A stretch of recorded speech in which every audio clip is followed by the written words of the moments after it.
আপনাদের স্বাগতম international news 24-এ। সম্প্রতি ইরান, ইসরায়েল, যুক্তরাষ্ট্র মধ্যপ্রাচ্যে উত্তেজনা নতুন মাত্রা পেয়েছে। রাশিয়া এই হামলাকে বেপরোয়া পদক্ষেপ বলে আখ্যায়িত করেছে। আজকের ভিডিওতে আমরা জানব এই সংঘাতের পেছনের সব কারণ এবং আন্তর্জাতিক প্রভাব।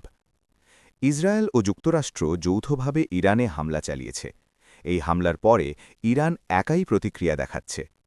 ইসলামী প্রজাতন্ত্রের সরকার মার্কিন আগ্রাসনকে নিন্দা জানিয়েছে। বিশ্ব নেতারা এই পরিস্থিতিতে শান্তি বজায় রাখার আহ্বান জানিয়েছেন, আবার কেউ নিজেদের অংশগ্রহণের আগ্রহ দেখিয়েছেন। রাশিয়া ইরানে হামলাকে বেপরোয়া পদক্ষেপ আখ্যায়িত করেছে। প্রেসিডেন্ট ভ্লাদিমির পুতিন দেশটির নিরাপত্তা পরিষদের সঙ্গে এই পরিস্থিতি নিয়ে আলোচনা করেছেন। রাশিয়ার পররাষ্ট্র মন্ত্রণালয় জানিয়েছে, ইরানের পররাষ্ট্রমন্ত্রী লাভরভকে ফোন করেছেন।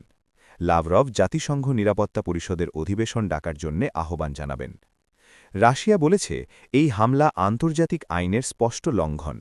এ ধরনের হামলা মধ্যপ্রাচ্যে উত্তেজনা বাড়াচ্ছে। বুশেহের পারমাণবিক বিদ্যুৎ কেন্দ্রের ওপর হামলা হলেও কোনো ক্ষয়ক্ষতি হয়নি, তবে রুশ কোম্পানির প্রায় ১০০ কর্মীকে নিরাপদ স্থানে সরিয়ে নেওয়া হয়েছে। ইরান সাম্প্রতিক হামলার পর সরাসরি প্রতিক্রিয়া জানিয়েছে। দেশটি আত্মরক্ষামূলক পদক্ষেপ নিয়েছে। সামরিক প্রস্তুতি ও নিরাপত্তা বৃদ্ধি পেয়েছে। বুশেহের পারমাণবিক কেন্দ্রকে বিশেষভাবে সুরক্ষিত রাখা হয়েছে। ইরান এই হামলাকে উস্কানিমূলক এবং সার্বভৌমত্ব লঙ্ঘন হিসেবে দেখছে।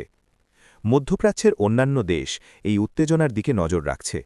তেলের বাজার, বাণিজ্য ও আন্তর্জাতিক নিরাপত্তা এর ফলে প্রভাবিত হতে পারে। রাশিয়ার মন্তব্য আন্তর্জাতিক পর্যবেক্ষকদের কাছে শক্তিশালী সংকেত হিসেবে এসেছে যে এই ধরনের হামলা গ্রহণযোগ্য নয়। কূটনীতি ও সামরিক পদক্ষেপের মধ্যে ভারসাম্য বজায় রাখতে হবে। পারমাণবিক কেন্দ্র সুরক্ষিত রাখা এবং আন্তর্জাতিক পর্যবেক্ষণ বৃদ্ধি পাবে। অর্থনৈতিক প্রভাব ও আন্তর্জাতিক চাপের বৃদ্ধির সম্ভাবনা রয়েছে। এই ছিল ইরান, ইসরায়েল, যুক্তরাষ্ট্র হামলার সর্বশেষ খবর। আপনার মতামত জানাতে কমেন্ট করুন। ভিডিওটি ভালো লাগলে লাইক, শেয়ার এবং সাবস্ক্রাইব করতে ভুলবেন না। ইন্টারন্যাশনাল নিউজ 24-এ আমরা নিয়মিত বিশ্ব সংবাদ আপনাদের জন্য আনছি।